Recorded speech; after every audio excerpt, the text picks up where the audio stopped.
Vai aberto, eu vou fazer um pouco do mapa, tá? Vamos fazer uma primeira rodada para quem quiser falar o que quiser sobre como foi fazer essa experiência. De pensar a partir dessa perspectiva do Tintim, né?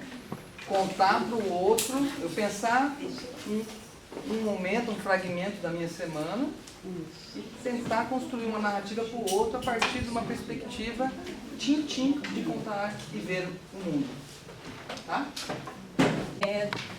Então, quando eu recebi essa proposta na semana passada, eu pensei assim, nossa, pra mim vai ser uma coisa meio fácil, não desmerecendo, mas tipo, pra mim vai ser uma coisa meio fácil porque quando eu acordo pela manhã e quando eu saio daqui do polo, nesse meio tempo não, mas quando eu saio de manhã de casa e percorro o caminho até aqui a faculdade, eu percebo muitas coisas no meu caminho. E quando eu saio daqui e volto para casa, eu também percebo muitas coisas no meu caminho. Por quê? Porque meu caminho é muito longo.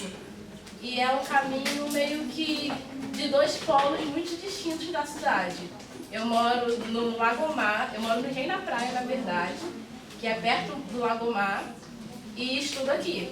Então é uma distância muito grande. Todo mundo que vai para lá fala, nossa, é muito longe. E daí, nesse caminho, eu gosto de fazer poesia. Então, assim, para ter ideias de poesia, você precisa de perceber muito o ambiente e se comunicar com ele. E nisso que você vai encontrar as ideias para os versos. Daí, eu considero que nem sempre os encontros podem ser com pessoas, né? Como o Tintim. O Tintim ele tinha um encontro com pessoas. Eu sei que para fim da disciplina e para você ter a ideia de pesquisa, você precisa de focar nas pessoas. Mas às vezes você tem um encontro consigo mesmo. Daí, nisso eu fiz uma poesia em forma de narrativa do que aconteceu nesse dia.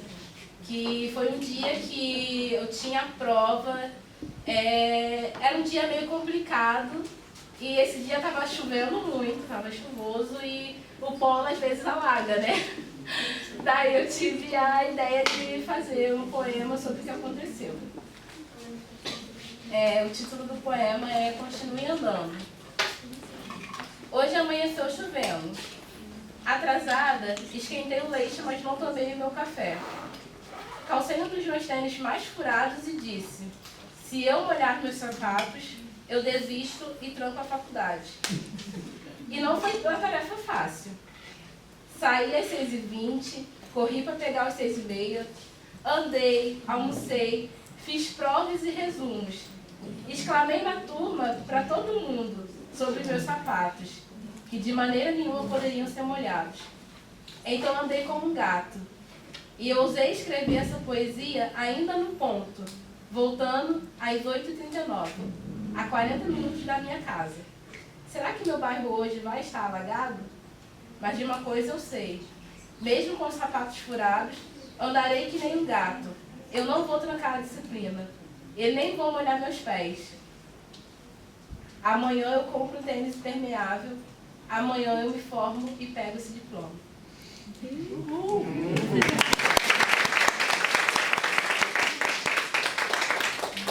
Estava comentando com a Ayane, né, de normalmente todos os dias eu estou estressada e muito irritada. Isso é muito comumente. E foi um dia que eu estava muito estressada, que eu tinha prova tarde no Polo Ajuda. E só o fato de ter saído... Não está dando para ouvir direito aqui. Fala um pouco mais alto. Que eu tinha prova no Polo Ajuda. E só o fato de ter que sair daqui para ir para lá, já foi aquele dia que você já acorda mal, já acorda com dor. E eu estava com muita cólica nesse dia. Almocei correndo, fui para lá. Chegando lá, o primeiro encontro que eu tive foi com o professor e já foi péssimo. Né? Foi péssimo. Fiz a prova e logo após que eu terminei a prova, eu recebi um e-mail que era do INSS. Né? E nesse e-mail dizia que a aposentadoria da minha avó havia sido concedida. E ali tudo mudou pra mim. Né? Tudo mudou, aquilo ali me emocionou muito.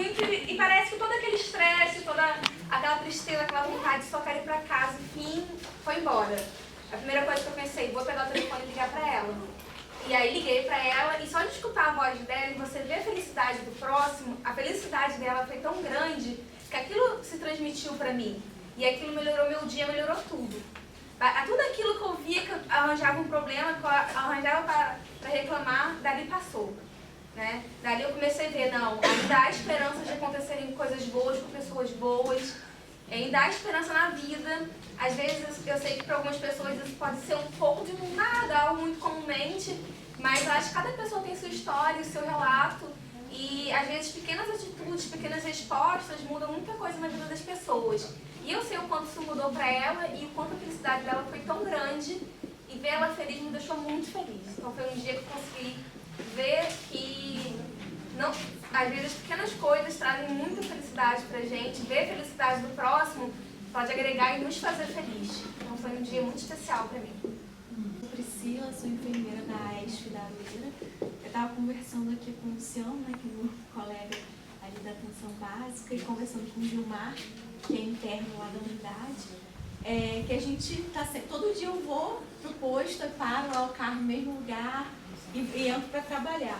Aí hoje eu estava conversando com ele, a gente foi fazer uma visita e eu não percebi que perto do posto tem um local onde é um depósito de lixo, né, um terreno baldio com depósito de lixo, onde as pessoas, né, fazem de acumuladores ali, jogam lixo, traz roedores, vetores que podem transmitir doenças para os usuários que a gente está cuidando. Então, às vezes eu falo, a gente se tranca, mesmo fazendo visita, às vezes a gente se tranca no nosso mundo, ali, vamos fazer interdia, o que a gente vai fazer? Vamos fazer visita domiciliar, vamos atender, mas só que a gente não está vendo o ambiente. E aí eu liguei para a coordenação, falei, como que eu faço, que local que eu procuro, para ver se a gente consegue limpar, e assim, tipo, pequenas atitudes que poderiam mudar uma epidemia de Aedes aegypti, trazendo inúmeras doenças ali para aquela comunidade, de um lugar que eu todo dia eu olho e não percebi o quanto aquilo era ruim para a comunidade e o quanto que eu poderia intervir em busca da saúde, da qualidade de vida, e não só pensando nas doenças, mas pensando no ambiente, né?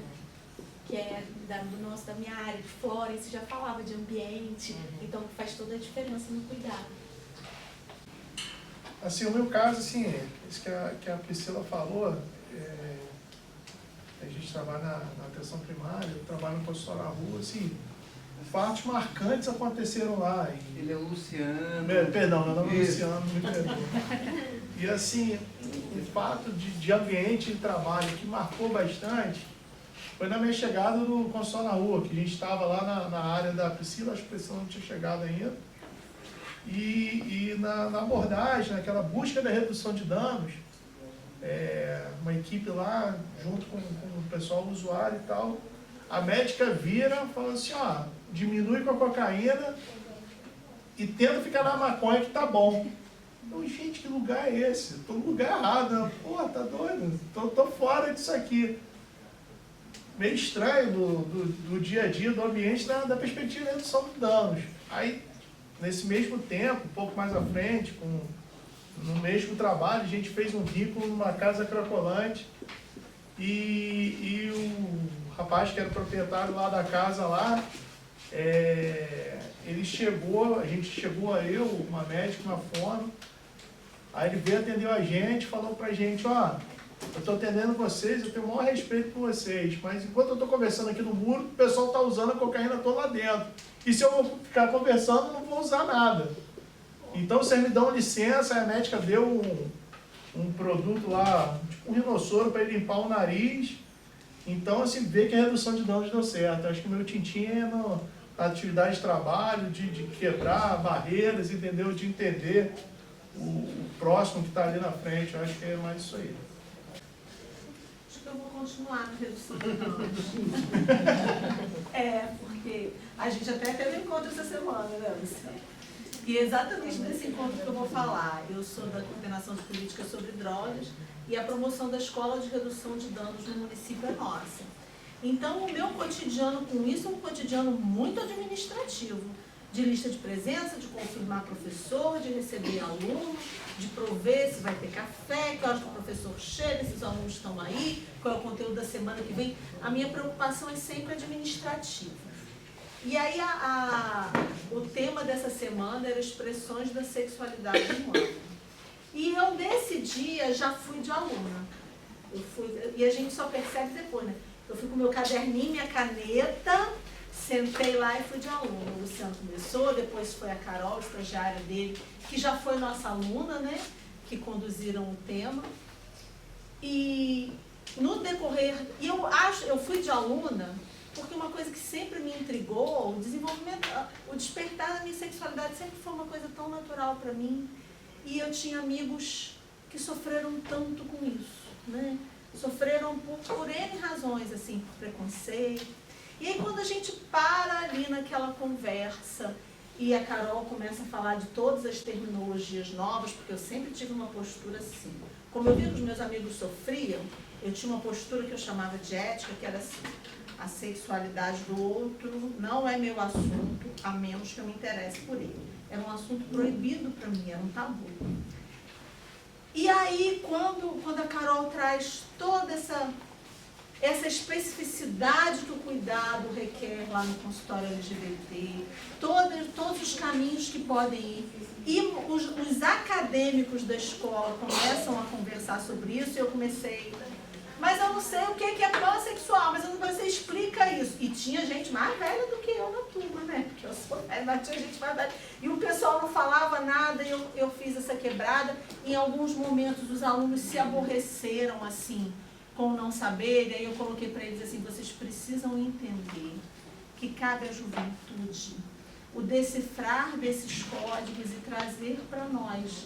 Porque eu me incomodava com o sofrimento que a minha geração viveu, eu não sabia lidar com isso. E é tão valioso para mim estar aqui hoje, no lugar do aprendizado, de vocês me ensinando. Então vocês precisam ter paciência, parar, explicar, decodificar esses códigos que estão vindo, para que se possa suspender, né? Para que a gente possa superar muitos caminhos que a nossa sociedade tomou. E foi muito prazeroso para mim, naquele lugar, que eu estou sempre na organização, sentar no lugar de quem está aprendendo e ouvir da juventude, ouvir de quem está na academia, de quem está produzindo a vida, né? Como as coisas hoje podem ser muito diferentes e que as pessoas que sofreram tanto com esse desenvolvimento da sexualidade vão sofrer agora. E aí reconhecer que, por conta da especificidade, de tantas especificidades que há no cuidado, eu preciso sim conhecer e identificar o outro para tratar corretamente. Isso foi um aprendizado ímpar para mim, que os alunos da escola trouxeram, foi muito gratificante. Então, eu vou falar. Eu sou da área técnica da violência do município e hoje eu fiquei chocada com uma coisa, né? De Olinda. Eu sou de Olinda. Você sabia que você ia falar. Eu sou de Olinda, eu sou assistente social, eu trabalho na área técnica de vigilância à violência e hoje a gente sofreu uma violência tremenda, eu acho. Me senti assim, super incomodada, foi um encontro muito desagradável com a realidade. A verdade é essa. A gente começou uma campanha, porque a gente todo mês tem um encontro para falar dessa violência, né? Que acomete o mundo. Não é o país, não é o município, mas o mundo. E aí o que aconteceu? A gente está se preparando para o dia 14 de outubro, que é a campanha em prol do dia, a campanha nacional da não violência à mulher, né? A gente está promovendo isso lá, esse encontro. E aí a gente fez experimentalmente 3 folders. Então está escrito lá do que se trata, né, a não violência à mulher. E aí tem uma mulher linda, né? Linda, mulher negra, e a gente colocou 2 na entrada do prédio uma na nossa sala. Aí a menina que trabalha com a gente, que é a nossa administrativa, foi almoçar, quando voltei, ela falou: Dela, você viu o que aconteceu? Eu falei: não. Estava escrito assim: me ajuda aí, Samanta, porque eu fico toda raiva. Foi uma coisa que me deixou enfurecida, né? Uma caligrafia de professor, uma letra muito bonita e uma letra de mulher. Escreveram embaixo assim: cambada de petistas. E depois, mais abaixo, botaram assim: como está essa situação de a não violência à mulher? E tinha foto da mulher negra, mas não tem dizendo nada. A mulher, não está dizendo que é mulher, que era a mulher cor-de-rosa. Nem passava longe disso. Aí o que aconteceu, botaram assim, a branca também, porque tinha uma foto da mulher negra. E aquilo me fez mal, porque, assim, vamos dizer assim, a gente está ali num trabalho, né, em que a gente tenta colocar para as pessoas, né, essa não violência, né, esse não olhar para o outro, né, com o intuito de agressão, de perceber uma realidade que não é dele. Se não é a minha realidade, eu não sei qual é a realidade do outro, cara. E aí a pessoa vai lá e coloca aquilo lá no cartaz. A minha colega foi e amassou. Eu falei, não amassa, pelo amor de Deus, não amassa não. Desamassei e coloquei lá pendurado perto da minha mesa. Porque para mim aquilo ali vai ser todo dia uma lembrança do que é o preconceito. Né? O que é não conseguir olhar para o outro e se sentir alijado de um processo. Porque na realidade a pessoa que fez aquilo ali, ela tá, eu acho que o desencontro dela não foi com a gente, não foi, vamos dizer assim, com o intuito de atacar somente a nós ali, aquele pequeno grupo que somos 3 funcionários no setor. Mas eu acho que as pessoas que agridem a mulher, as pessoas que praticam esse tipo de violência. Aquela foto, talvez seja ela a pessoa que sofra isso. Né? A foto da não violência, e a palavra da não violência e a foto da mulher negra do lado, mexeu muito com alguma coisa no interior daquela pessoa. Mas para mim, foi uma violência, eu me senti assim, machucada naquilo que eu vi. Então é isso. Sou a Wanda, sou da coordenação de fisioterapia e reabilitação da assistência básica. E essa semana eu estou me sentindo a cartógrafa, porque a gente está numa mudança de setor e tendo vários encontros, e nesses encontros sempre aqui, esse setor vai ser isso, esse outro, isso, enfim, delimitando os espaços, delimitando o que vai ser feito, quais os tipos de atendimentos. E nesses encontros com usuários, com gestores, enfim, encontros com vários usuários que perceberam de uma maneira bem, vamos dizer assim, positiva, né? Nossa, que bom que vai ser esse setor aqui. Nossa, vai ser excelente o nosso atendimento. Como vai ser bom juntar tudo. Vamos ser, né, na perspectiva dos usuários, que eles serão mais bem atendidos, terão os serviços mais próximos, sem ter que rodar muito no município, né, que são o que eles relatam. E enquanto que outros da própria equipe relatam que não sabe se seria interessante juntar tudo. Enfim, a gente tem vários encontros,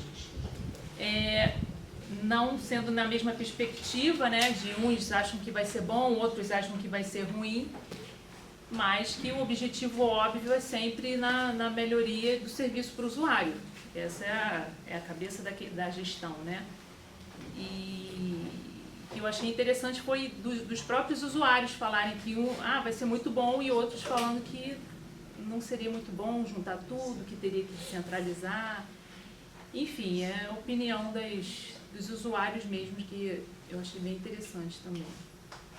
Bom, eu sou a Ingrid, sou aluna aqui do Polo, faço parte do projeto do PET, do G4, e em cima do que foi proposto, no dia seguinte a gente teve uma atividade junto à ESF de Aroeira, e a gente tinha combinado um grupo de ir junto. Eu tive que passar um caminho caminhando mesmo para poder chegar no ponto que a gente ia se encontrar. Normalmente eu passo por uma rua que está em obra pela empresa de saneamento aqui do município. Então eu tive que mudar o trajeto e resolvi passar por uma rua que eu nunca tinha passado. E nisso eu moro no Novo Horizonte, atravessaria o bairro Duque de Caxias. E assim, foi interessante estar num lugar que eu nunca tinha vindo e com esse pensamento de vamos fazer uma trajetória, uma cartografia, mas com um olhar diferenciado. Observei as casas, a forma como era a dinâmica daquele local, vi assim, era uma rua, uma quadra de diferença, mas parecia que eu estava em outro lugar.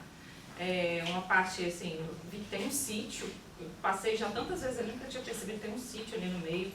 A rua, ela é muito inclinada, além de ser uma descida, é uma descida que faz assim. Aí eu fiquei pensando, como que o ônibus passa aqui? Como que o carro passa aqui? Porque para andar já é muito difícil. Só que não tinha quase ninguém, mesmo sendo um horário, né, de 6 e pouco, 7 e pouco, não tinha muita gente na rua. Enfim, fui olhando, observando o local, percebendo os cheiros, né, das casas, assim, saindo aquele cheirinho de café, bom. E pensando, alguém podia estar na porta para eu poder pedir um café. E mais abaixo, mais já próximo do local que eu ia encontrar com as minhas amigas, tinha um senhor já na janela, uma casa que era já assim, a porta de frente já na rua. E um senhorzinho parado na janela, aí eu falei, bom dia, mas aquele bom dia que você está passando? Aí ele, bom dia, moça, Deus abençoe seu dia. Eu, amém, obrigada. Dei mais uns 10 passos, uma senhorinha também na mesma situação, parada na janelinha dela, e falou a mesma coisa. Meu caminho já foi diferente. Aí mais à frente, eu encontrei um grupo de pessoas que estavam ali, aí foi o contrário. Eu falei, não, eles me desejaram, agora eu vou desejar também um bom dia diferente. Aí falei para eles, bom dia, Deus abençoe vocês. Eles, amém, obrigada, Deus abençoe também.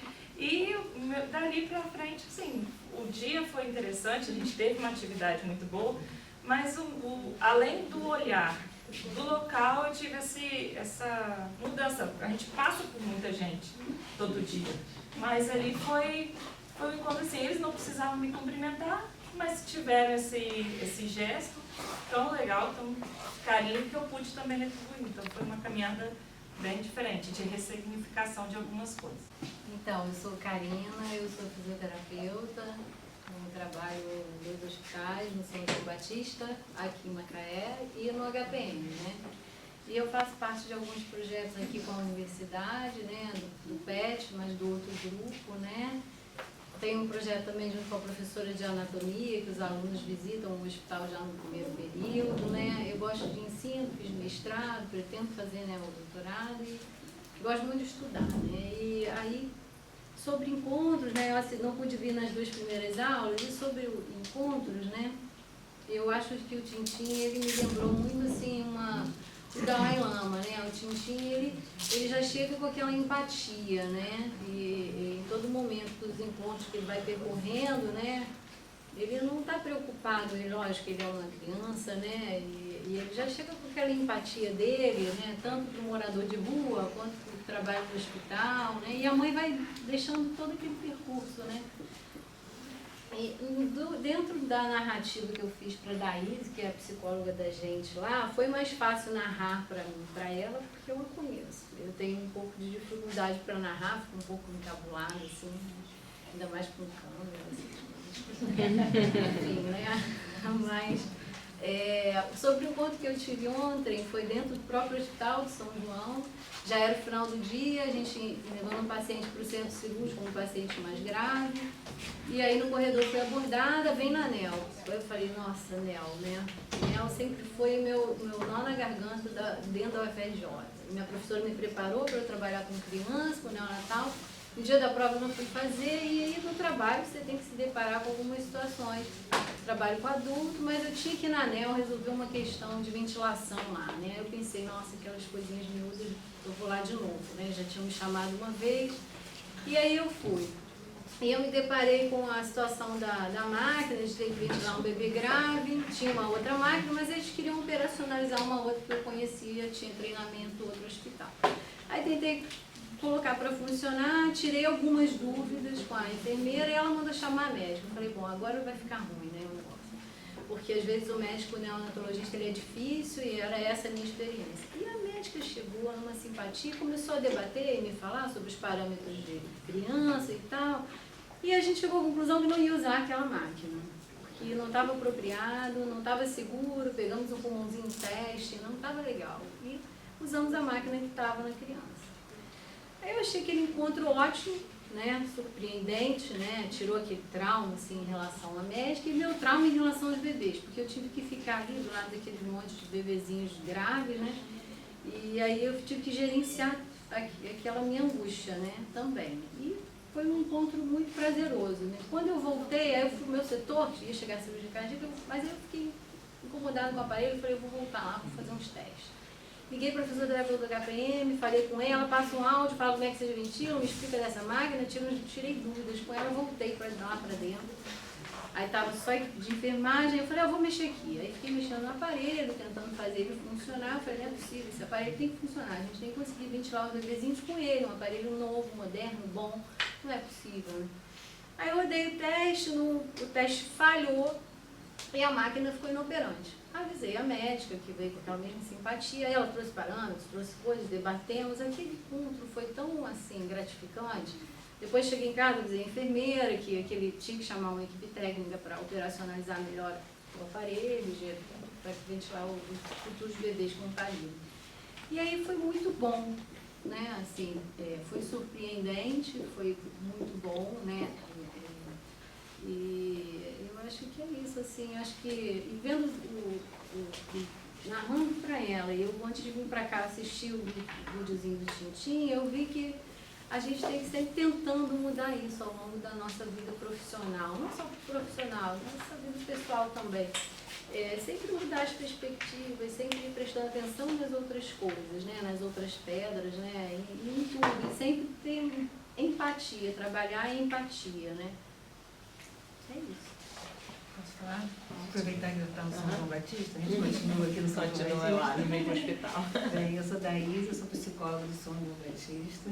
A gente está com um grupo de estagiários de psicologia, alunos da Estácio, alunos da UF, e também aluno do 8º período de medicina, que está com os professores de psicologia médica, estão visualizando lá, e nós estamos com um projetinho dentro dos 2 CTIs da quimioterapia, e eu que sou preceptora, aí, entre aspas, né, deles, e a gente está aprendendo muito com tudo isso.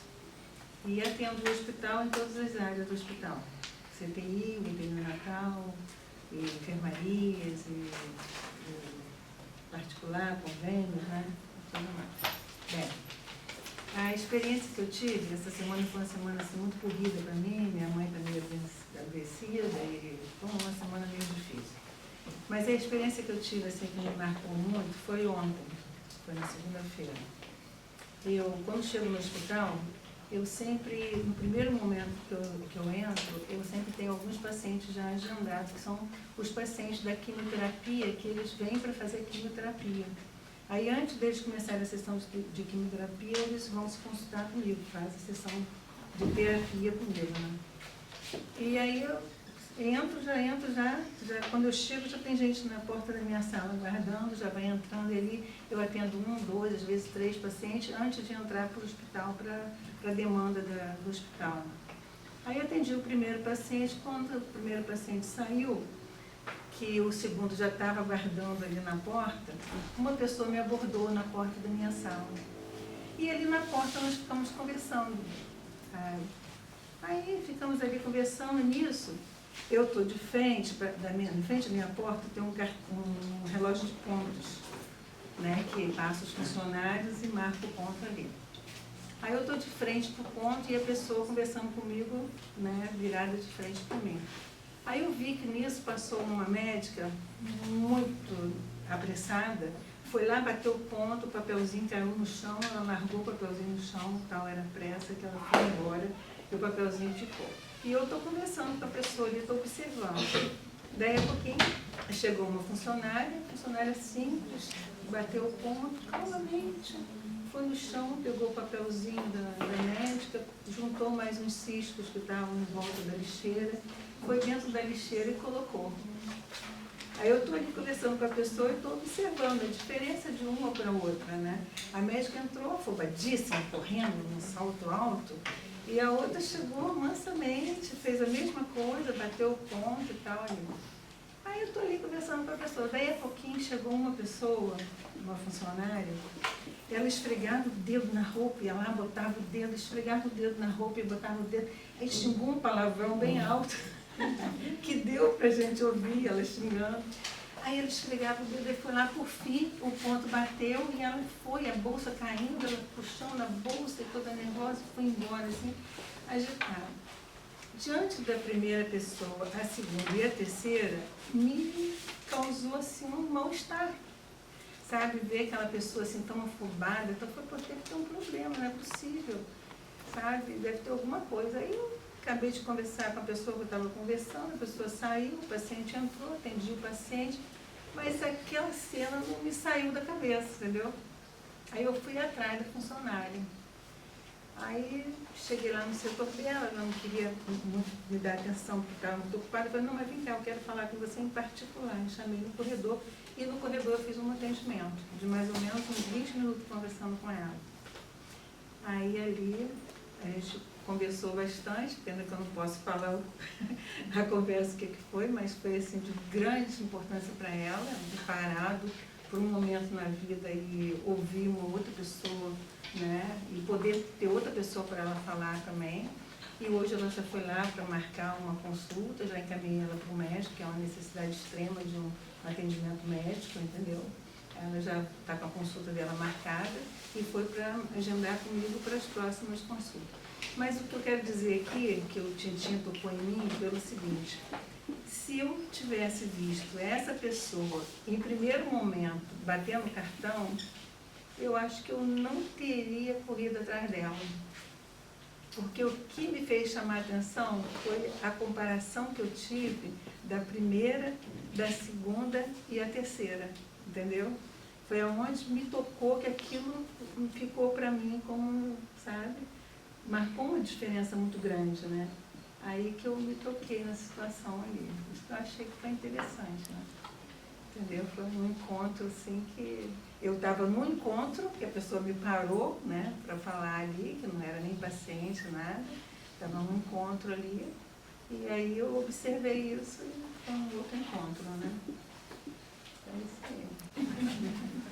Aí eu estou rodando na internato de cirurgia. Na semana passada eu peguei uma paciente que ela tinha uma doença muito grave, assim, ela já era uma paciente de paliação.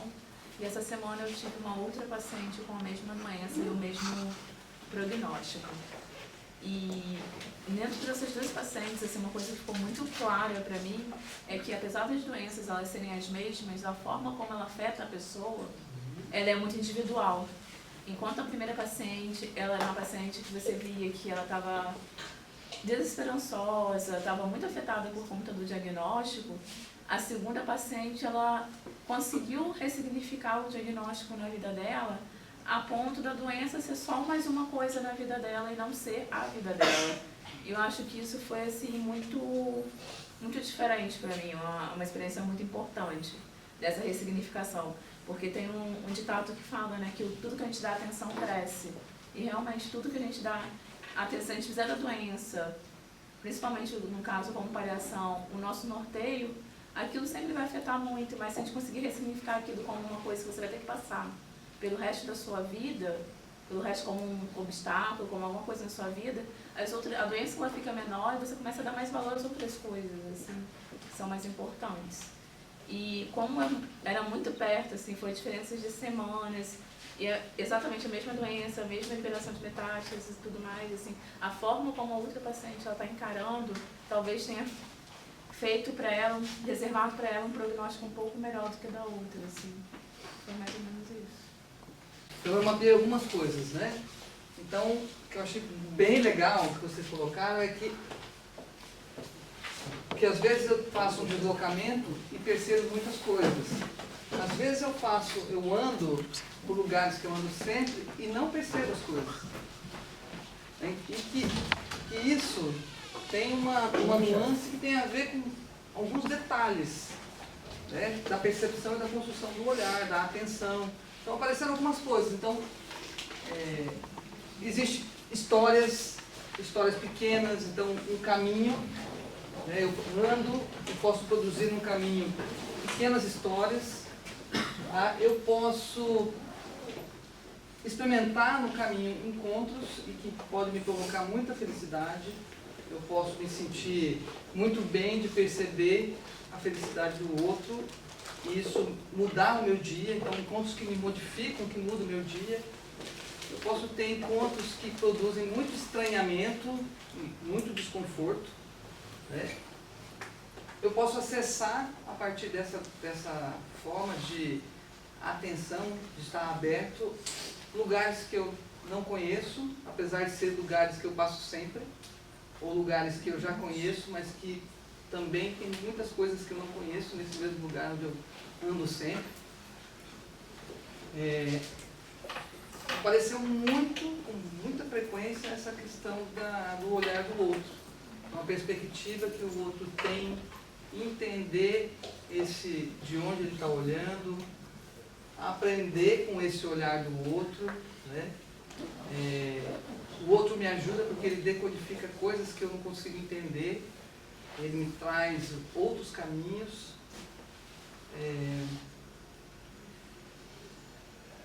O outro me surpreende, né? Isso é uma coisa que apareceu muito, muito forte em vários relatos aqui. E aí eu senti um negócio assim que apareceu uma sequência para mim ouvindo, né? Como quase que fosse uma poesia, viu, Rainha?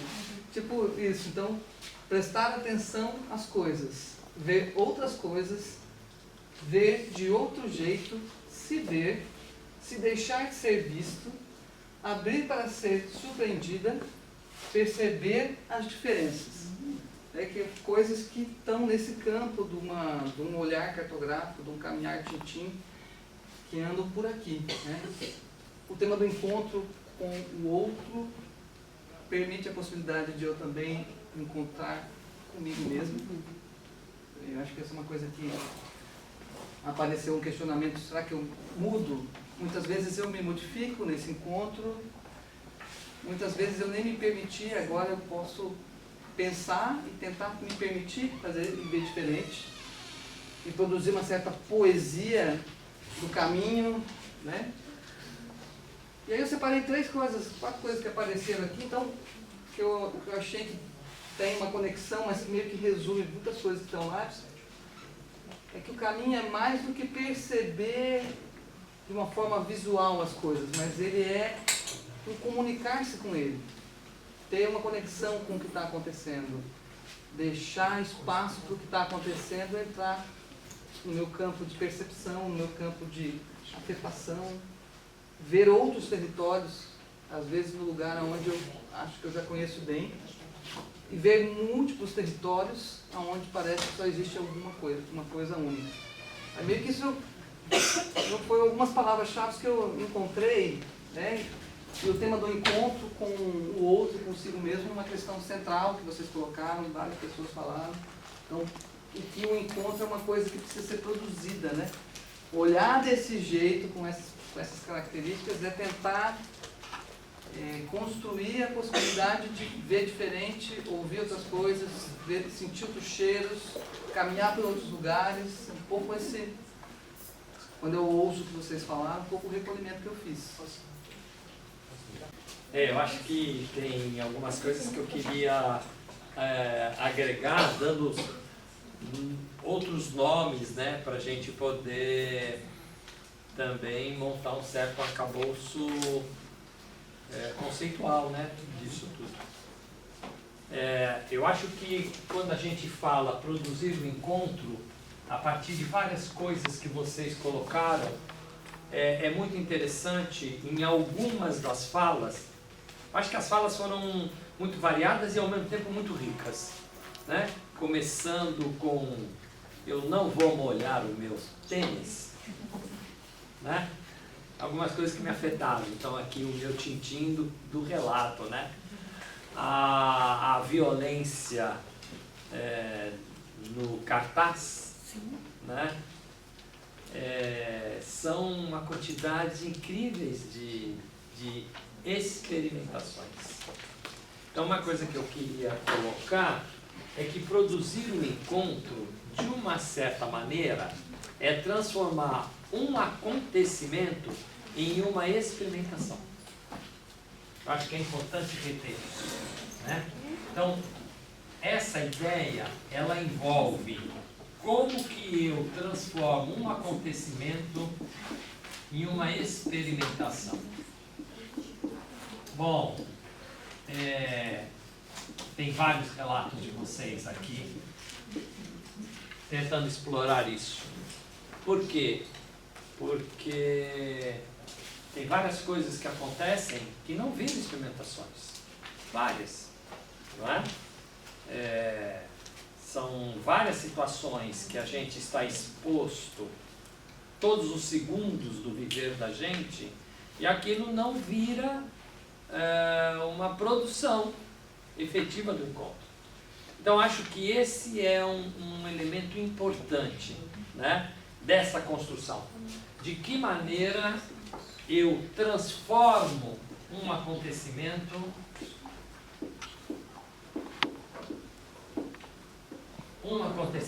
em uma experimentação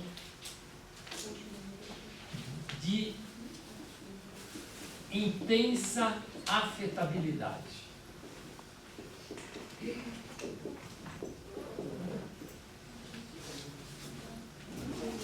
Ou seja, de que maneira o acontecimento me posiciona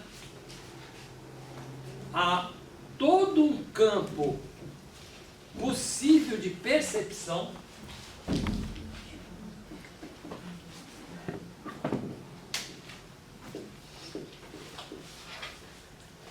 que o meu corpo capta e que me remete, eu vou trocar, e que me remete a ter que elaborar algo sobre isso. Então, o relato dela na neonatologia, por exemplo, né, de repente ter experimentado, mas não é porque ela experimentou. Eu fiquei pensando no relato dela, eu fiquei pensando quantas vezes na vida dela ela pode ter tido uma oportunidade dessa, mas ela não estava apta a experimentar. Não sei dizer, porque eu não conheço. Mas o relato dela é muito interessante, porque, de uma certa maneira, não é só o fato de que a médica era bacana, legal, a médica era bacana, mas existiu uma abertura para a experimentação. Porque a médica podia ser bacana e você não se disponibilizar a isso, né? Quer dizer, na realidade você funcionar o polo não bacana do outro lado. Tá certo? Isso acontece com a gente muitas vezes. A gente encontra um monte de gente bacana que nos joga para um campo de empatia e nós não estamos afim daquela produção, né? A gente se fecha ao acontecimento como uma experimentação de um novo tipo de percepção dos afetos, né? Então, isso é algo que faz parte, e aí para mim isso interessa, do que é que vocês estão relatando, faz parte do que a gente pode chamar de uma experiência cartográfica.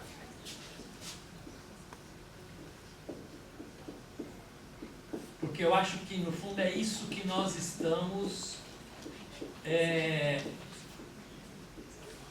tentando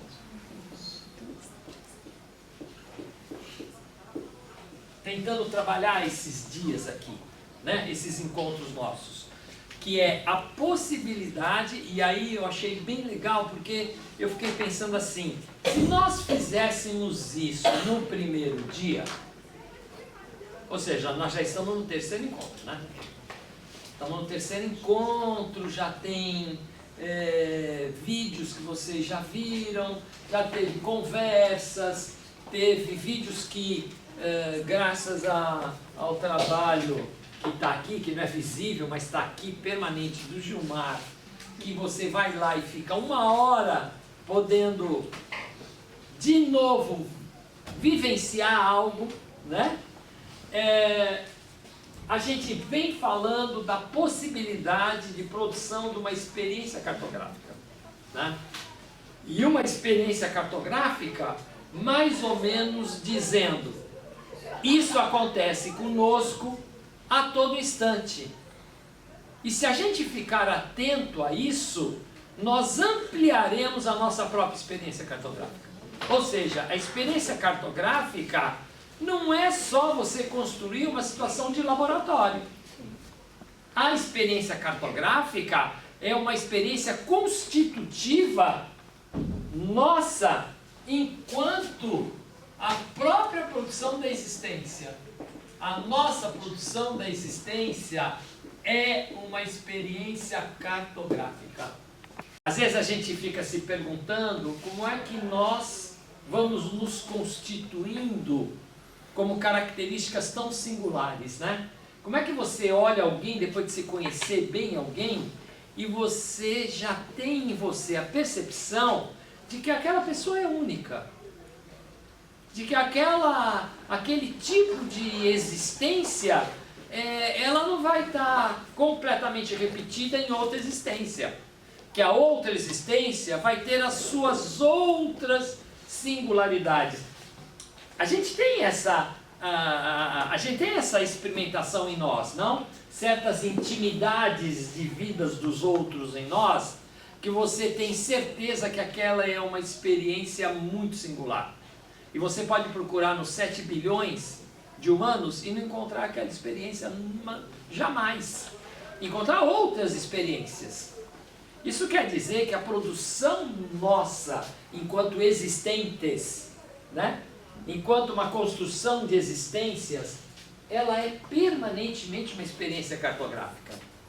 Que a gente não precisa dar nome, mas que é a nossa exposição permanente ao campo de afetabilidade que nos desloca de certos tipos de trajeto para experimentar outras coisas.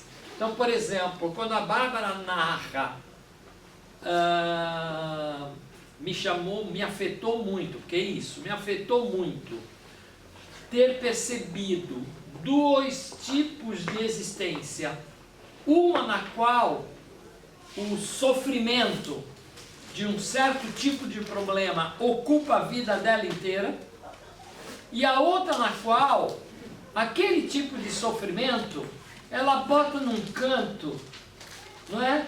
E produz um monte de outras vidas. Ora, na área da saúde mental, nós temos vários pensadores, eu vou citar só um que é muito fundamental para nós, que fala exatamente o que a Bárbara disse, que é um psiquiatra italiano chamado Basaglia.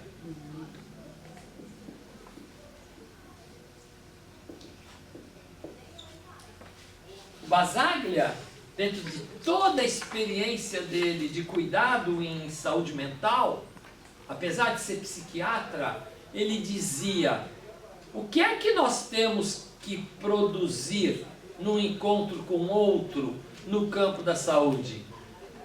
Vamos colocar o diagnóstico dele, vamos colocar o CID dele entre parênteses. Vamos colocar a doença dele entre parênteses. E vamos ver quanto de vida se produz fora desse parênteses. Ora, o relato da Bárbara é o conceito do Basaglia. Mesmo se ela conhecesse ou não conhecesse o Basaglia, ela está falando algo que o Basaglia deu nome porque ele também experimentou. Então a Bárbara está produzindo uma teoria que é dela. E eu simplesmente posso dizer, a sua experimentação é uma experimentação muito parecida com várias experimentações de outras pessoas, que de repente sentem essa mesma situação e trazem isso na sua própria narrativa, né? Olha que diferença entre essas duas existências. E isso nos remete a perguntar, essas duas existências como experiências cartográficas, construíram existências distintas. Uma que o sofrimento ocupa a vida dela inteira, e ela só vive aquilo, e uma outra que não, que produz um monte de vida, não é? E aquilo que eu poderia ocupar vai ficando cada vez menor. Nesses livros, por exemplo, vocês encontrarão relatos desse tipo. Porque nós encontramos isso quando a gente fez a pesquisa que viraram esses livros. Não é? Então a gente tem muita experimentação no qual a gente foi trazendo as experiências cartográficas nossa como pesquisador. Então, como é que era a nossa experiência como pesquisador?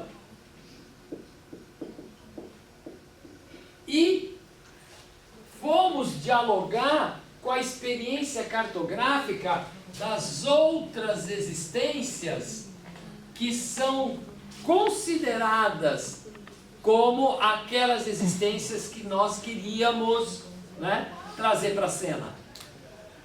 E que nós chamamos no nosso projeto, né, quase que aqueles casos perdidos. Aquelas vidas perdidas, aquelas vidas abandonadas, aquelas vidas que já não tinham mais investimento nelas. A nossa pesquisa, quando a gente, para montar esse livro, quando a gente fazia conexão com os serviços e com os trabalhadores, a gente não fazia conexão com o serviço, né? Por exemplo, alguém falou aqui, a gestão, né? A gestão não existe, existem pessoas, existem coletivos, existem gestores, que a gestão é uma coisa fantasmagórica, né? A gestão disse, a gestão não fala. Quem fala é o secretário, quem fala é o diretor não sei da onde, quem fala é o trabalhador não sei o que, quem fala é o coordenador não sei do que, tá certo? Isso é um vício em nós. Então, às vezes a gente fala esse tipo de coisa e você fala, não, porque o Hospital São João Batista disse. O Hospital São João Batista não tem boca. Não é? Não tem boca. Então, isso é uma coisa que é importante a gente dar uma ligada nisso. Então, quando a gente fez essa pesquisa, a gente lá dentro de um certo lugar, encontrando os trabalhadores, a gente perguntava assim, quem são essas outras vidas que vocês já não investem mais? Quem são essas outras vidas que incomodam vocês de tal maneira que vocês se sentem impotentes? Quem são essas outras vidas que vocês não querem nem ver pela frente? Estes eram os que nos interessavam. E nós então convidávamos esses trabalhadores a revisitar exatamente essas vidas, junto com as vidas. Então essa pesquisa, ela foi tentando trabalhar com uma coisa muito difícil. É como se você, de repente, está num tipo de serviço e você encontra os trabalhadores e o trabalhador diz assim, olha, tem um usuário aqui, ou uma usuária que se chama tal, que há 10 anos ela está aqui, a gente não suporta quando ela chega. A gente quer despachar ela o mais rápido possível, porque ninguém mais dá conta. É como se o trabalhador ficasse vendo 10 anos de investimento no seu próprio fracasso. Ele chega no ponto que ele diz assim, eu não tenho mais nada para oferecer. Não é? Então, essas vidas que a gente chamava de casos cabeludos, né, é que nos interessavam. Tá certo? Porque esses são os casos cabeludos. São aqueles que a gente desiste, aqueles que a gente abandona, aqueles fracassos que nos incomodam. E a gente convidava as equipes a retomar essas histórias todas. E estas vidas é que nós estávamos interessados em ir atrás das experiências cartográficas delas. Essas vidas nos interessavam. Nós queríamos trazer para a cena as experiências cartográficas destas vidas. Nós queríamos ser um pesquisador que se juntasse com um outro pesquisador, que eram estes viventes e que pudéssemos narrar essas experiências cartográficas. Então, quando a gente dá ênfase a esse tema da experiência cartográfica, é fundamental que a gente possa ter experimentado ela no nosso corpo. Porque ela não é um conceito. Ela não é um conceito. Você vê, nós aqui não estamos dando um curso de definições. Não sei se vocês já perceberam isso. Nenhum de vocês tem no caderninho, vocês têm ideias, mas definição, a experiência cartográfica é pá, pá, pá, pá, pá. Aí é um conceito que eu ponho aqui, defino direitinho e fico explicando para os outros. Não. Para nós, a experiência cartográfica, ela tem que ser uma experimentação para a gente poder falar dela. A gente só pode falar da experiência cartográfica se a gente viveu a experimentação e conseguiu relatar. Por isso que essa brincadeira aqui, de 1 hora e tanto, não é uma brincadeira. É uma produção conceitual em si, de cada um. Então, cada um que conseguiu vivenciar isso, ele hoje consegue imaginar o que significa uma experiência cartográfica. E aí ele pode sim dizer, eu posso me juntar a um outro e tentar nesse encontro, tentar produzir a narrativa das experiências cartográficas. Ou seja, como é que deve ser, voltando ao que a Bárbara colocou, como é que deve ser ir atrás dessas duas existências, a que transformou a vida praticamente só do sofrimento, e aquela que produz muitas vidas, não é? Como é que deve ser ir atrás delas e falar, vamos viver uma experimentação das experiências cartográficas para a gente poder trazer isso para a nossa conversa? Ora, é isso que a gente está muito interessado. O nosso esforço é que a gente possa compreender que no nosso modo de estudar, de investigar, de fazer pesquisa, nós estamos atrás disso. Nós estamos atrás que as experiências cartográficas, vivenciada, experimentada, vivida por todos que estão no cenário da pesquisa, possam ser narradas. Então nós queremos que o pesquisador narre sua experiência cartográfica. Então aquele texto na cozinha da pesquisa, que está no livro 2. Livro 2 é o verde. Quem tem o livro 2, tem um capítulo nesse livro 2 chamado Na Cozinha da Pesquisa. É muito interessante sobre esse ponto de vista. É a gente tentando transformar em produção de conhecimento todo um campo de afetabilidade que o chamado pesquisador, nós, estávamos vivendo. Vocês vão ver em vários outros capítulos que a experiência cartográfica que nós estamos vivendo vai se conectar na construção da própria experiência cartográfica deste outro, que também traz para a narrativa as suas poesias. Então vocês vão encontrar de repente no livro 1, não é? Pequenos textos, às vezes de 3, 4 páginas, de 7 páginas, tem 3 textos de 3, tem de 5, tem de 7 páginas. Por quê? Porque nós queríamos publicar o que é que, de repente, uma parteira no norte, na região amazônica, estava relatando da sua experiência cartográfica.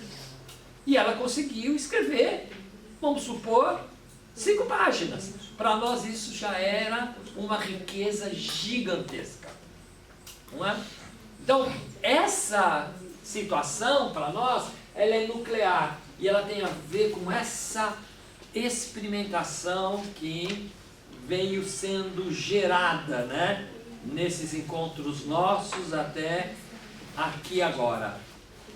E isso nos remete, então, para novos tipos de questões. Que ferramentas a gente usa para poder trabalhar isso intensamente, além das que a gente já utilizou aqui? Então, sem dúvida nenhuma, tudo que nós fizemos na primeira aula, na segunda aula e hoje aqui, já são ferramentas. Você poder assistir um tintim e poder ver o que aquilo te produz de afetabilidade, de repente te convida para um nível de atenção de coisas que você não estava disponível, não é? Então você tem muitas maneiras de sentir o tintim. Aliás, o tintim é um excelente professor nosso, não é? Assim, nós temos vários professores, o tintim é um excelente professor. Nós temos muitas destas vidas ditas perdidas que viraram excelentes professoras e professores nossos, não é? Eu nunca esqueço que nós aqui que vivenciou essa experimentação comigo, é a Mina que está lá atrás, e a gente vivenciou uma experimentação em 2009, com uma jovem catalogada como psicótica, esquizofrênica, com um polo paranoico exacerbado. Essa menina foi uma professora nossa que a gente aprendeu muito com ela. Foi com ela que a gente aprendeu, por exemplo, a força que tinha a experiência cartográfica dessas existências. A gente aprendeu muito com ela, não é? A gente chama ela de Magda, o nome dela não é Magda, mas a gente chama ela de Magda e ela é um ícone para nós, né? Porque a Magda nos ensinou o poder que tinha a experimentação dela na produção da existência dela, não é? Ela era tida por uma equipe de trabalhadores como um caso cabeludo, uma menina que tinha um delírio gigantesco e que nós ousamos, por exemplo, um dia entrevistá-la. E a equipe, nós tivemos que pedir licença para a equipe para poder entrevistá-la. Porque a equipe diz, não, ela depende do manejo da entrevista, ela vai poder ficar muito paranoica. Aí a pergunta nossa para a equipe era assim, mas vocês são equipe do quê? Vocês não são equipe de cuidadores? Vocês não têm um vínculo de cuidado? Quando vocês têm um usuário que está muito delirante, vocês fazem o que com isso? Vocês fogem ou cuidam? Não é? Então, vamos fazer o seguinte, nós vamos entrevistá-la e se ela tiver problema, vocês vão entrar e cuidar dela. O que vocês acham? Também acho, não é? Pois bem, entrevistamos a Magda e foi absolutamente fantástico. Porque a Magda, ela começou a dar uma entrevista, ela teve que esgotar o delírio dela. Ela teve que esgotar, não é? Então ela ficou lá a primeira hora sendo gravada e ela concordou com tudo, tá certo? E a equipe então, todos os termos de consentimento, tudo aprovadinho. E aí a Magda falou. Quando ela ficou cansada de falar do delírio, ela começou a falar de outras coisas. Isso foi muito interessante, né? Porque quando ela começou a falar de outras coisas, começou a aparecer para nós, coisa que a equipe não conhecia, a quantidade de vidas que a Magda produzia fora do diagnóstico e fora do delírio. Quando isso apareceu, primeira ideia nossa, quando ela começava a relatar, foi assim, ela deslocou o delírio. Parou de ter o delírio de uma certa dinamicidade e entrou num delírio de outra dinamicidade. Foi a primeira coisa que a gente pensou. Quem tem uma certa formação nessa área vai pensar direto isso. Então a gente registrou e falou, precisamos ir atrás, para ver se o que ela está dizendo são pistas reais. Bom, era absolutamente uma outra vida que essa menina produzia. E era real, não é? Porque nós somos atrás das pessoas, tá certo? Nós somos atrás do tintim dela, porque ela foi dando caminho, foi falando de gente, foi falando de acontecimento, foi falando de coisas que aconteceram, e nós somos atrás. E aí nós vimos que o caminho existia mesmo, que essas gentes existiam mesmo, e que essas coisas que ela falou que fazia existiam mesmo. E que era totalmente diferente daquele contexto do delírio e da experiência que a equipe tinha dela. Isso para nós foi uma... Uau! Tanto que nós chamamos ela de nossa guia. Dá o exemplo da professora de inglês. A partir daqui, nós começamos a trabalhar com... Eu vou apagar aqui um pouquinho, tá bom? Não, mas está filmado. Está filmado. A partir daqui... Aperta o botão. Aperta o botão do reset, então. Volta tudo. Como é que é? Vai tirando aquele... A partir daqui nós começamos a trabalhar com algumas ferramentas que foram nos ajudando muito, não é? A gente começou a trabalhar com uma ferramenta que eu já trabalhava desde os anos 90 e a gente retoma, que era o fluxograma.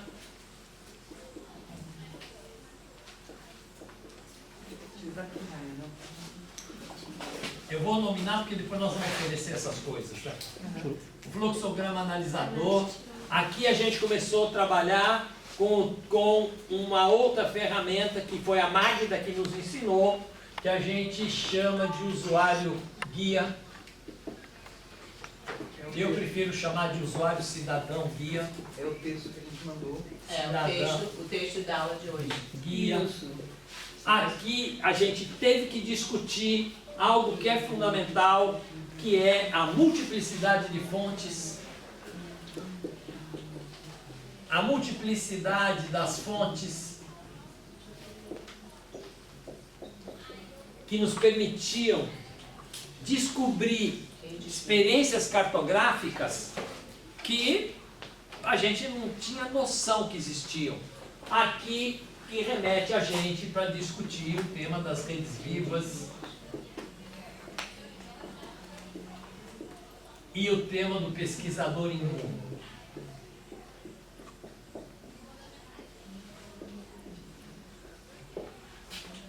A Magda tem um relato que a Catherine está pedindo para eu contar, porque é absolutamente surpreendente. Vocês imaginam uma menina, nessa época ela devia estar com 23, 24 anos, ela era uma adolescente já com um delírio infernal, o delírio dela era infernal, tá?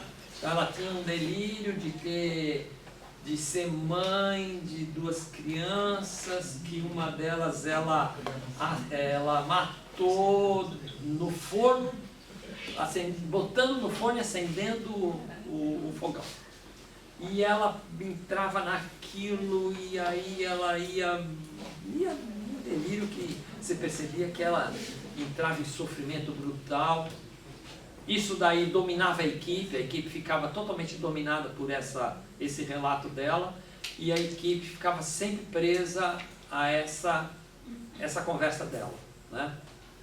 Quando aparece ela contando um pouquinho outras histórias, a gente vai atrás. Uma das histórias que ela contava é que ela tinha estudado francês. Como assim? E ela contando que tinha estudado francês, que ela tinha tido uma professora de francês, que ela conheceu essa professora na rua. Para nós era uma história impossível, porque a Magda não tinha essa capacidade para nós. Completamente psicótica. A gente sabe que o quadro da esquizofrenia em situações mais jovens desorganiza muito essas pessoas. Diferente de você pegar, às vezes, um esquizo que já começa a ter uma manifestação com idades um pouco mais avançadas. Normalmente os delírios são mais estruturados e tal. E ela era, na realidade, ia se desorganizando. Mas quando ela conta essa história, que ela tinha tido uma professora de francês, tinha estudado com essa professora e conheceu essa professora na rua, nós pedimos uma referência da professora. Que foi que a gente falou, essa professora não existe, isso é uma outra história que ela está contando. Fomos atrás e a professora existiu. A professora existiu e a história da Magda tinha acontecido do jeito que ela tinha contado para nós. Que ela estava na rua, passando do lado de um ponto de ônibus, ela escuta uma mulher falando e ela acha que aquela fala é de uma francesa falando português, e era mesmo. Ela encosta na mulher e vai falar para a mulher assim, nossa, adoro francês.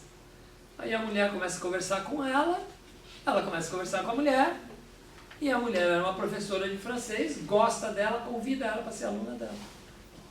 E ela vai lá e tem aula de francês com a mulher. E a mulher não sabia que ela era paciente do CAPS.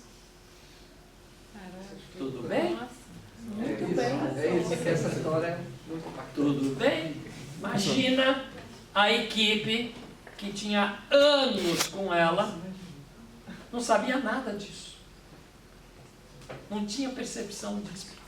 Tá, então a Magda aqui, no caso que nós estamos falando, a Magda ela vai ser nossa professora, porque ela põe a gente... Imagina, olha o que a Magda fez com a gente.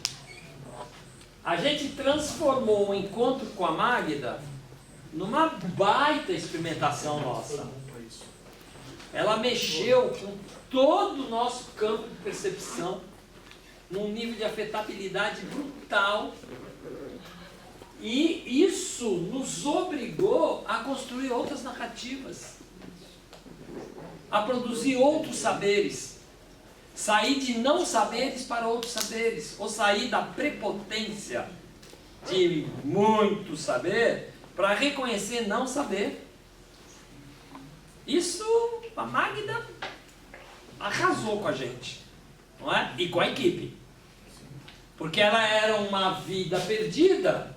A equipe teve que reconstruir as relações. Para vocês terem uma ideia, a Magda, depois dessa pesquisa, a equipe muda toda a relação com ela. Ela vai fazer curso de videomaker, só para vocês terem uma ideia. Lá dentro das ofertas que tinham na nossa rede na intervenção antimanicomial.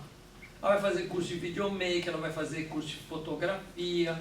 Ela vai mudando o rumo, não é? Ela vai montando a experiência de viver várias outras vidas explicitamente. Entendeu? Então isso muda tudo do ponto de vista do próprio cuidado, né? Então, com a Magda, a gente não só é obrigado a reaproveitar ferramentas que a gente já conhecia. Fluxograma analisador é uma ferramenta que eu vou trabalhar e vou criar com outras pessoas em outra pesquisa nos anos 90. Eu tenho uma videoaula, depois a gente vai oferecer uma videoaula que eu dou de 20 minutos sobre fluxograma. Usuário cidadão, guia, cidadão por causa da Magda, eu estou chamando, guia, já é um material aqui dentro do livro 1, tem um capítulo só sobre isso. Multiplicidade de fontes, tem um vídeo da Mina em que a gente montou para esse tipo de pesquisa que nós estamos fazendo na área da deficiência, que é um vídeo que a gente vai oferecer. Redes Vivas é um texto que tem aí dentro no volume 1. Pesquisador imundo. Nossa, Pesquisadores Imundo é um livro. A gente tem um livro chamado Pesquisador Imundo. Aí no livro 1 a gente pega o capítulo Pesquisador Imundo depois aí. Mas a gente tem um vídeo da Clarissa, que é pesquisadora com a gente também do nosso grupo, que ela gravou sobre isso, né? Todos são pesquisadores, pesquisador imundo e tal. Então esse material é um material importante e a gente tem a pretensão na terça-feira que vem terça-feira que vem, mas eu acho que seria legal já disponibilizar Isso que eu ia falar, Emerson. todos os vídeos. O Gilmar organizou, o Observatório tem um canal no YouTube que ele está organizando. Então, quando vocês abrirem esses links que vocês viram o filme, vocês vão estar dentro do canal, não é isso, Gilmar? E lá nós vamos abrir uma outra playlist dentro do canal, que são esses materiais de referência. E esses 3 vídeos aqui, pelo menos, o do fluxograma que eu estou... Já está no uma material aula, que receberam. a multiplicidade de fontes e pesquisador imundo, para que na terça-feira que vem a gente possa fazer um exercício. Né? Assim, como é que a gente transforma todo esse relato, toda essa história, toda essa narrativa da própria Magda se produzindo como uma experiência cartográfica e nós nos produzindo como uma experiência cartográfica. Né? Para nós isso é a pesquisa. Né? Então a pesquisa ela tem esse nosso modo de trabalhar, é porque a gente entende que pesquisar o mundo do cuidado só através das experiências cartográficas.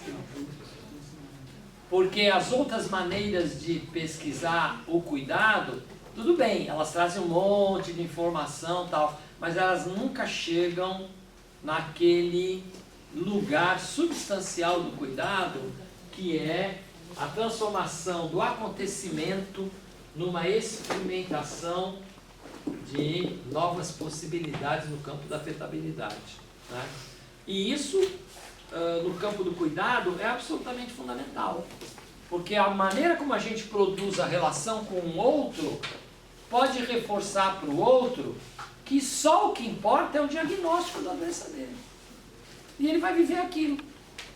Ou seja, a gente diz que ele é um diabético e ele diz para ele mesmo e vive exclusivamente só como diabético. E ponto final. E não vai produzir outra vida. Ele fica dentro de uma jaula. Ele fica absolutamente aprisionado. E a gente trabalha muito, exatamente nessa direção, aprisionando existências. Não é? Então, existências que têm uma potência incrível de deslocamento para enriquecer a experiência cartográfica, às vezes são enclausuradas pela maneira como a gente produz o encontro do cuidado. Né? Então, para nós isso interessa muito. Isso é substancial, isso é vital. Né? Então, acho que a noite de hoje, ela permite a gente fazer essa arredondada, né? Do encontro 1, encontro 2 e aqui com o encontro 3, para poder a gente, de fato, olhar como é que a gente foi construindo um repertório, né, de modos de fazer este processo aqui. Que este processo aqui é o processo central que para nós implica, né, na tomada para nós da experiência cartográfica que a gente está imerso. Né? E aí, se vocês ficarem atentos o tempo inteiro, vocês vão ver que nós somos cartógrafos 24 horas por dia. Né? Nós somos tintim 24 horas por dia. Não é? E como é bacana ser. Como é bacana a gente quebrar certas clausuras que tiraram o tintim de nós, né? Porque nós já fomos tintim, né? Certo? Nós já fomos pequenininho daquele jeito, como diz quem é calcanhoto, né? Todos nós já fomos criança ou qualquer coisa assim. Tem uma música dela, acho que é Calcanhoto que falou isso, né? Ou todo mundo também tem mãe, alguma coisa. Tem uma música da Calcanhoto que fala disso. Que me chama a atenção, porque ela fala, mas o Hitler também teve. Nossa Senhora!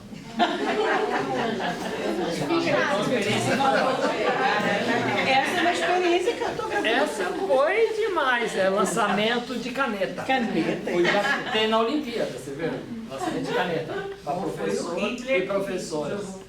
Deve ter sido. Né? Então, essa coisa de meio explorar intensamente o devir tintim, né, que foi ficando para trás e que podem nos remeter a novos campos de produção né, de conhecimento de saberes e nos processos relacionais. Eu acho que isso é central, né? E alguém quer fazer alguma fala a partir disso? Tudo bem? Como é que foi? Alguém quer falar alguma coisa? Apenas uma coisa, é uma coisa bem pequenininha, professor. É o seguinte, eu percebi, né? Eu vim aqui e falei de uma coisa que me angustiou profundamente, né? Porque eu percebi a coisa de uma maneira, e aquilo foi trabalhado, aí eu comecei a perceber de outra forma. E aí eu tive uma outra percepção mais intensa ainda, que é como esse caminhar do outro, como que o outro, né, afeta, né? Como que aquilo ali afetou para mim tanta coisa. Não tenha dúvida disso. Me afetou, só de se relatar. Você sabe que essa é uma história bem interessante, né? Porque, olha, repara, eu vou falar isso porque isso me encanta. Então, sobre isso, eu acho que vale a pena pensar o tema do Guattari, quando ele diz uma coisa muito interessante, né? Que eu vou colocar o que ele produziu em mim, né? Ele diz assim, se você olhar o processo comunicativo em outros seres, tipo as abelhas são conhecidas por terem um processo comunicativo interessante, né? Porque ela pode fazer uma coisa que é assim, uma abelha visita uma fonte, ela consegue voar, faz toda uma ritualística de movimento, que a gente chama de dança, mas dança é uma invenção nossa. Sim. Então ela faz toda uma ritualística de movimento. Essa ritualística de movimento comunica para a abelha que está vendo isso a trajetória para outra abelha ir lá e chegar na mesma fonte. Isso é incrível, não é? Incrível. Porque a abelha praticamente constitui um processo comunicativo altamente rico, né? Que a gente achava que só o humano fazia. Só que tem uma coisa que o humano faz que ela não faz nesse tema do processo comunicativo, que é: eu vou numa fonte, faço a minha experimentação, eu volto e conto para o outro produz uma vivência, mesmo não indo no lugar. Né? Então, isso é uma coisa que é o que você produziu. Esse seu relato, por exemplo, eu não precisei estar lá vendo o cartaz violado, ou aquela pessoa que diz, não são só as negras que são espancadas, por exemplo, as brancas também. E aí, em vez dela ter reconhecido que as negras são, mas ela também era, ela foi contra a foto da negra ou se manifestou desse jeito. É isso. É que esse relato, eu não precisava estar lá para poder perceber isso e sentir isso em mim. Entendeu? Então, acho que essa ideia do Guattari é uma ideia que interessa muito. Nós podemos passar experimentações nos processos comunicativos nossos. Né? Então, acho que essa é uma ideia muito enriquecedora. Porque eu estou passando a experiência minha com a Magda, e vocês nem sabem nem o tamanho da Magda. Nossa, e eu fiquei lembrando das minhas experiências. Tenho certeza que Camila viajou agora também. É lógico. Ela viajou na minha vibe. Só eu não, hein? Não, você viajou na minha vibe. No nosso tempo de carros. No nosso encontro de corredor do cafezinho. Em que as pessoas falavam assim, fulano está em crise. E no rodar do copo para esfriar o cafezinho era tão bom. Conversa com quem estava em crise. É lógico. Eu fiquei viajando agora, na Magda e das outras Magdas, com as quais eu tive a oportunidade imensa de partilhar meu tempo. São professores e professores em nós, né? Fiquei até emocionada. Isso é tão rico, né? A gente tem muitas histórias desse jeito. Né? E não é só na saúde mental. Né? Eu, como também tenho uma experiência clínica ali do cuidado em TB, do cuidado com criança, de cuidado em hanseníase, que um pedaço da minha vida. Nossa, o que eu tenho de memória dessas experiências. Você poder conectar de uma outra maneira alguém que vem e traz uma história nas costas, 50 anos de prisão, por exemplo, por ter tido uma doença, ou por ter tido um sofrimento. E como é que você faz aí para reatar a produção de desejo, de novas existências? Porque esse é um tema que opera aqui dentro, né? Quando você está diante de vidas perdidas, muitas empobrecidas, o que nos cabe que não seja facilitar a produção do desejo? Facilitar. Não é? Facilitar. Que eu acho que é o lugar do cuidador.